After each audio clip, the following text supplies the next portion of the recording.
Hi, this is Karen Robinson. I'm the CEO of Heal Thrive Dream Holistic Care Incorporated, and I have two of my besties with me here this morning. Both women have signed up to be speakers at the Finding Your Purpose After Trauma Summit. And Michelle Parker is who I'm going to speak with first. Michelle is a sponsor of the event, and because of her generous support, we've been able to do some ad spend, which helps get more butts and seats, as we like to say, for the summit, have more people there. And Judy, my friend, is someone that's invested in an upcoming retreat with me. So both of these women have invested in really big ways with Heal Thrive Dreams. They've invested into the lives of other trauma survivors, and they also invest in themselves in their healing journeys. Ladies, we're going to keep this really brief because of time, and it's just to get people super excited about the summit. Michelle, when I say the word purpose to you, what does that bring up for you? Purpose, I would have to say it brings up hope, things that are above and beyond your normal day to day, things that keep you going. For me, it's connecting with other people, it's the connecting with the environment and looking, like Mr. Rogers said, looking for the other helpers. We need to look for the good things, even in small places. Beautiful. And Judy, what does purpose mean to you? I think for me, purpose is being able to be outside of myself and to serve other people. That it has shown itself all my life. And until just a few years ago, I don't think I had a solid purpose. I was on my route to purpose, but it's always looking, for me, it's always finding a way to serve someone else in whether that's just one person or the greater good. Beautiful. And what led you to decide to be a speaker for this summit? Judy, I'll ask you first. What tipped the scales? And oh, yes, I really want to speak at finding purpose after trauma. Personally, it was not verbalizing that I had dealt with trauma, had looked at it like, oh, I didn't realize that was trauma, although I knew my life wasn't good. And because I came to that realization at, let's see, it was probably a year, maybe two ago, 71 years old, it was important to me to share this with people so that if they were younger, they could identify that they had actually lived trauma and that there was another way and there was a way out. Beautiful, So Judy. Michelle, what about you?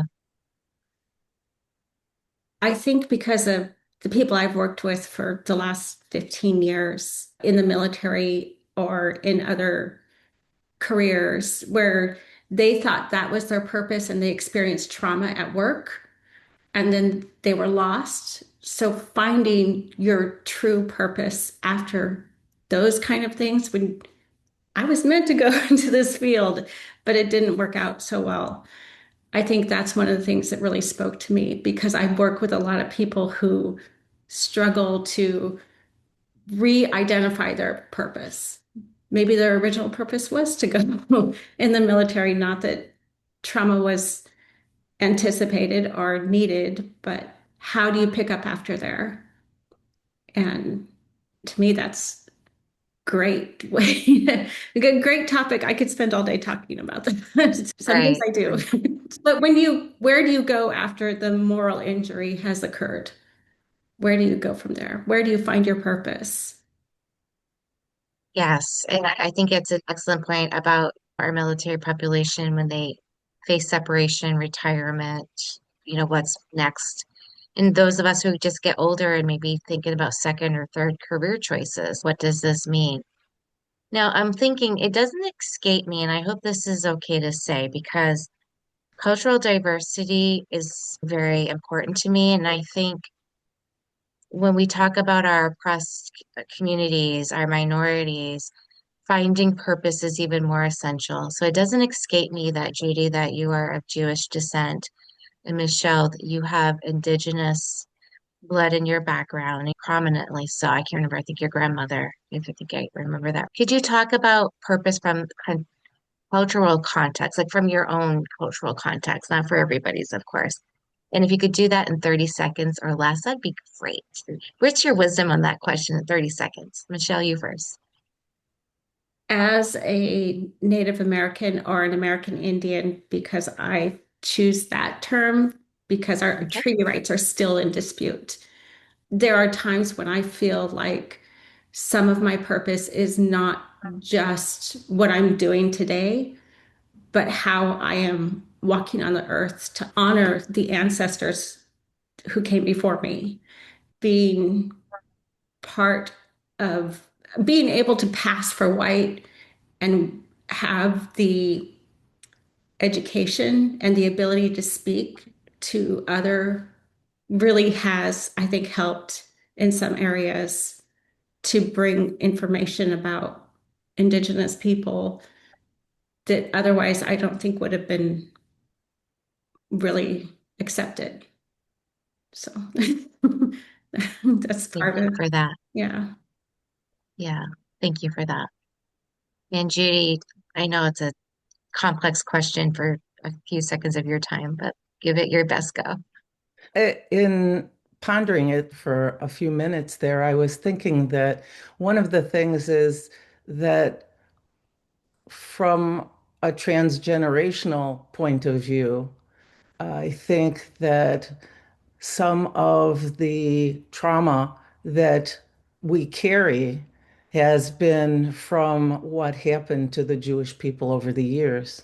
And then our parents, at least if they're parents of that would be of my parents' age, they also had to then deal with the Depression. And so, between perhaps coming from a foreign country, not having a citizenship or a fleeing of persecution, I think that some of that is carried on your DNA.